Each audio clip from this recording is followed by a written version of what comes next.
Xolair. Xolair may cause a severe, life-threatening allergic reaction called anaphylaxis. Tell your doctor if you've ever had anaphylaxis. Get help right away if you have trouble breathing or if you have swelling of your throat or tongue. Xolair should not be used for the emergency treatment of allergic reactions, including anaphylaxis. So this is saying that So let's see if anybody will get into the stream today. Why AI inching us closer to doomsday is not what you think it is. It's not AI itself that's going to bring apart the apocalypse, but the resources, fighting over the resources for the data centers. That is probably going to bring about World War III. Sheer greed. Nobody wants to share. That's going to be a problem. They created a system that's inefficient. And the system is inefficient. It's too big, too bulky, takes up too much resources. And they didn't plan ahead. So there's always a better way to create AI than to rush it. And you're going to run out of resources. And you're going to run out of space. The data centers have to be huge, tremendous for all that information. And why AI might bring upon us World War III. Not for the reason you think. I'm not really afraid of AI or anything like that. I am more afraid of humanity than I am AI. Humanity has a problem. Greed. Greed has always been a problem with humanity. It doesn't seem like they want to change. And when greed comes into the picture, all bets are off. It's never about simple disagreements that usually cause wars, but it's a strain of resources. Now, there's enough resources for everybody, but greed doesn't allow you to share. You have to have it all. So if you want to win the AI race, you have to have all the resources, right? Can't allow other nations to have those resources because then they might beat you to AI. And that's when you start shifting your priorities into the wrong avenues. I'm a little tired, but I don't mind them. I'm real. I'm not AI. So when I yawn, at least you know I'm real. I'm not an actor. You know, a lot of these podcasters are performers. They have an agenda. They're not real. I don't believe Tucker's real. I like Tucker Carlson, but Tucker, my friend, you have an agenda. I don't think you were ever fired from Fox, Tucker. I think they saw that podcasters, regular people, their voices started getting very loud. And so they took some of their more popular broadcasters and put them on the podcaster network on YouTube and Rumble and all that stuff. So you'd focus on the same people that have been shifting narratives on you your whole life. And that's what I believe happened. I believe a lot of free voices started getting very loud. And so they just started shifting. They made sure they gave you familiar faces that you liked in the mainstream, and they put it on, YouTube, Rumble, free enterprise. You know, the internet is free. Mainstream media and the powers to be, so they were losing a grip on you. So what they decided is we're going to make sure that we bring some of your famous faces from the mainstream into your world so they can take all your views. And I think that's what happened. I think they're clever. They're very, very smart. But I believe Candace is very smart, but they all shift narratives. I believe Tucker's smart. He's also creating narrative. Nick Fuentes, obviously. They're all creating narratives. They're all central casting, I would say. But they're on these networks to divert your voice. And that's what I believe. I don't believe most of them are real. A lot of them are paying for likes and views and all that stuff. There's always a way you can get ahead.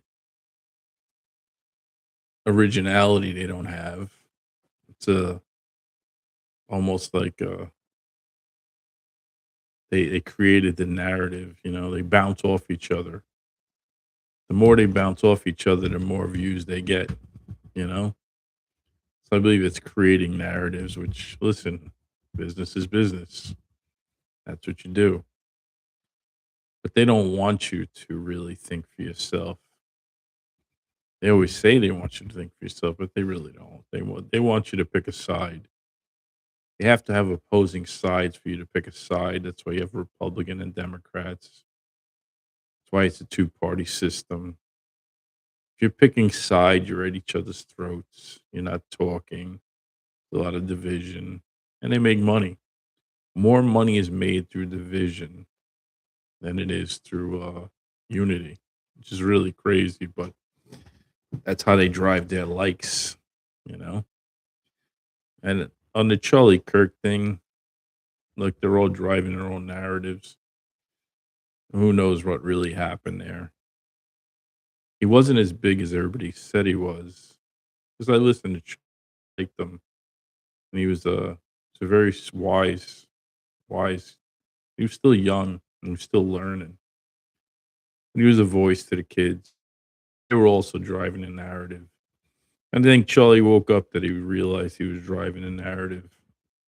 I think that's why they took him off the board. I think he became a little awake, and they took him off the board. But that's all. Everything you watch and everything you do is narrative driven. It's all one big show, one big theater. There's no originality. It's almost like the movies and the TVs we watch these days. It's all scripted. They all have a script, and they're driving the same script. And it's so stale and old that we all see the script. We all become aware of the script.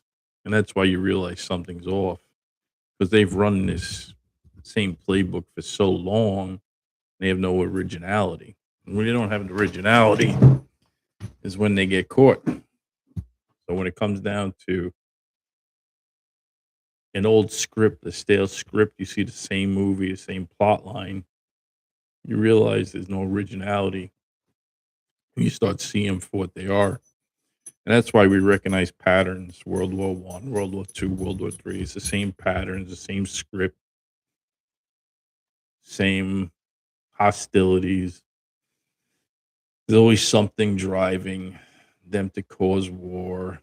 And AI is going to be that next driver. Resources and who wants to be first, and this is mine and that's yours, and stay away. So it's basically the same narrative. The elites are very clever, they're very smart. They know how to contain things. That's why you have all these protections in place. And that's why they drive these faces to the, let's say, the YouTubes and the Rumble and all that stuff, because they could steal your views, steal your voice. You can see little subtleties, and when they're talking and when they're acting, it comes out in their podcasts. They don't realize that it comes out, but you can see it. Patterns are there. I'd like to have a talk with some of them, see why they play the roles that they play, why they drive the narratives that they drive. Some of them are very clever. And then there's some of them that are real, but the problem is the ones that are real are suppressed. So you get limited viewing. They let you cap off at a certain point. They have to have a couple of real ones in there. because otherwise then it would be too congested, and you'd be able to see them for who they are. My question is why? Why all the theater? And that's the real question. But I believe AI is your next turning point in our history because it's this mad scramble for data centers and resources, and now it's the Arctic and all that good stuff. It's an interesting question why they can't share, why they can't come up with agreements and share. It's always bewildering to me. Most people negotiate and find some solution, but when it comes to nations, it's like they purposely cause division. So you're on a global stage, has to be mutual respect. When you're in business, you can be ruthless. Somebody gets fired, somebody goes home, somebody doesn't get what they want, but people are alive. But on a global stage, that same mentality that gets people killed. And I don't know if they have that consciousness on what life really is. Maybe they're so far separated from us that it doesn't even resonate with them anymore. They must think you're so high up there that you think that everybody below you is expendable for your greed, for your money, for your power. But there's always somebody watching too. Always somebody watching a show. Even though you're putting on a theater, there's always somebody watching a show, taking notes, you know? And it's pretty interesting to me that AI has become such a sore subject to the world. It should be helpful to the world, but it's really not. It's really pushing us closer to doomsday. Not AI itself, but just the chase to AI, the chase to the resources, the chase to be the first. It's that greed, that same mentality, that poison that's been poisoning the world for a very long time. I mean, what do you do? What do you do with them when that's all they know? There'll always be something else to chase. Think about the first cavemen. Came upon a shiny metal called gold. Really is not worth anything. It's just shiny. But to a caveman, you know, it's shiny. Then you start trading it, you start sharing it, and then it becomes a value. But what is it really? Shiny metal? What is it really? Money? What is it? It's not real. Somebody put somebody's face on it. It's worth something. Is it? No. Fireworks? Oh, caveman staring at the sky. Fireworks are going off. Ruh, ruh, ruh. Still got that caveman mentality in us. Can't shake that caveman mentality. And it seems to be the problem. Pebbles. Let's fight over pebbles. Whose land is it? Whose sand is it? Whose dirt is it? Pebbles. How many people need to bleed for those pebbles? How many people need to die for those pebbles? When is enough? The whole story on Greenland. Do you have to destroy every single part of this world? Is nothing off limits? Is there any place you won't stop? Brings me back to the story of Noah and the flood. The greed got so bad, so disgusting that God destroyed the world. We've been here before. They don't realize it. You ever see those two rainbows? I believe we've had two events, two end of the world events. Not one, but two. There's two rainbows in the sky most of the time. That means there were two events. So I believe the world ended twice, not once, but twice. for the same reason in the same place that we are today. Greed. Greed is always that factor because it lets you destroy your fellow man. It makes you unfeeling, uncompromising. Doesn't matter what's below you or who's below you. As long as you're that high, you're all the way up the top. Everything below you doesn't matter. And we've been here before, for sure. And he destroyed it for the same reason. I mean, if you look in the Bible and you read the story, genetic modifications, greed, using up all the resources, read it. It's all there. I believe we had 2 events like that in our life because of the 2 rainbows. The odd thing is the other event, which I believe was hidden. I believe they erased 900 years of our history, and that event was erased from history. And that's an interesting one. I believe that one already happened also, but they erased it from history. Question is why? What have you done? What have they done? What do you think? And now we're approaching a 3rd event. When will they stop, you think? When do you think would be enough? When is enough greed? When is it enough money? When is it enough resources to squander? If your data centers are going to be so big and take up so much and all the resources that it takes, is AI worth building? Why not wait? Why not wait so you don't have to expend all your resources and build these giant data centers? What's the rush? AI is supposed to help humanity, but the way they're building it, it might destroy humanity. And I want you to think about that. AI should be a useful tool, not something that harms people. And AI should be parallel to humanity, not overtake humanity. It shouldn't be a competition. AI could be another nuclear race. If you build the AI wrong, it'll be dangerous. If you build it right, it'll parallel humanity. So it's pretty interesting that people think it's a race that should be ran fast.